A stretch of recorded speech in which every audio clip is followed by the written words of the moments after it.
Another input of the framework is C-MRiC. C-MRiC is a concept which is borrowed from crime science area.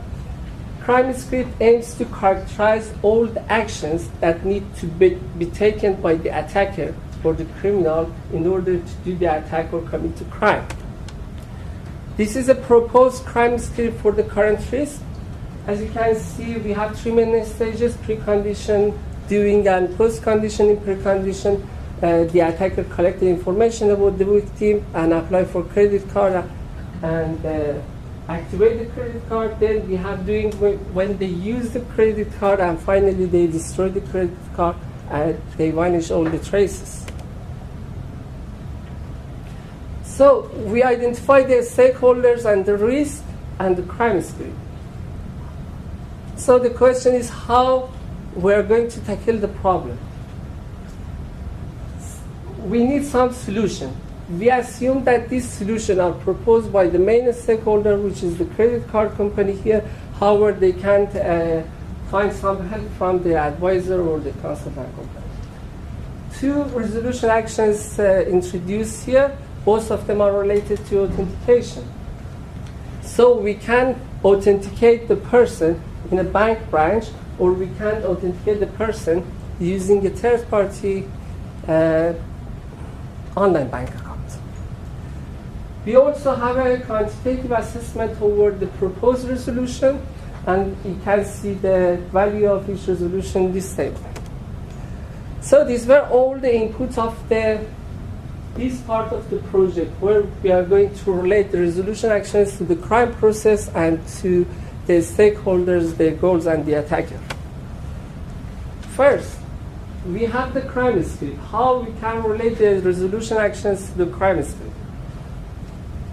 As you can see in the table, both the resolution obstruct the C-MRiC in two stages. In selecting a credit card company using the technique detail known, and in activating the card using the technique defeat.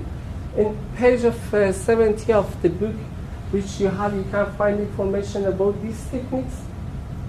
So detail known is a technique which, when the attacker wants to select a credit card company, they find out that they need to provide more information, and they may stop the attack in this stage because they think they can't provide that authentication. And also we have activating the card.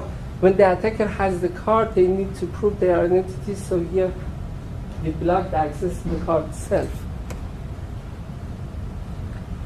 And this is the conceptual model, which is the result of this framework.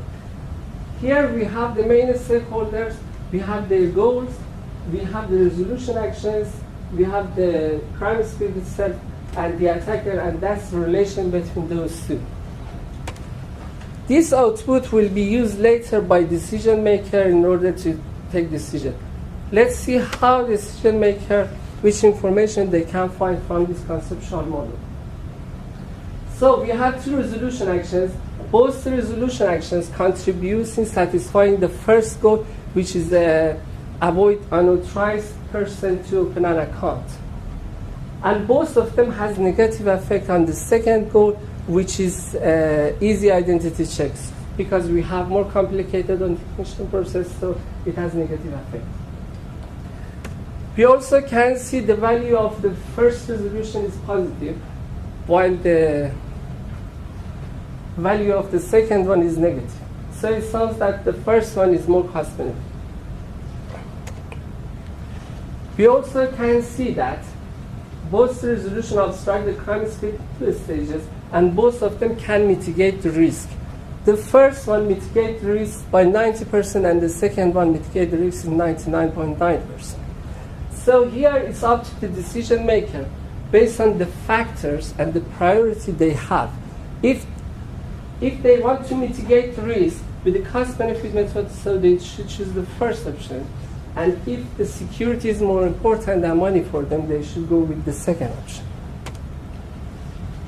So we have introduced a multidisciplinary framework. In this framework, we combine the knowledge from software engineering, crime science, and quantitative risk assessment. We have designed this framework to target the security decision problem, and this framework assesses the effect of each resolution actions on the crime process itself, on the stakeholders' goals, and on the attacker and terrorist. Using this framework, the result of this framework, decision makers are expected to have a better understanding about the relation between different entity of the system, and they should be able to make decisions more confidently. For the future work to improve this framework, we can apply a more complex industrial case study on the framework, and also we can consider the different factors that influence the decision process to improve the framework. We also have identified the gap in the previous knowledge, which regards to the verification and validation of C-MRiC. This is my focus in my PhD thesis, and I'm going to answer two main questions. First of all, I'm going to provide the definition for verification and validation of C-MRiC, which has been missed in the previous literatures, and also I'm going to provide the techniques for validating and verifying C-MRiC. Thank you very much for your attention. That's all.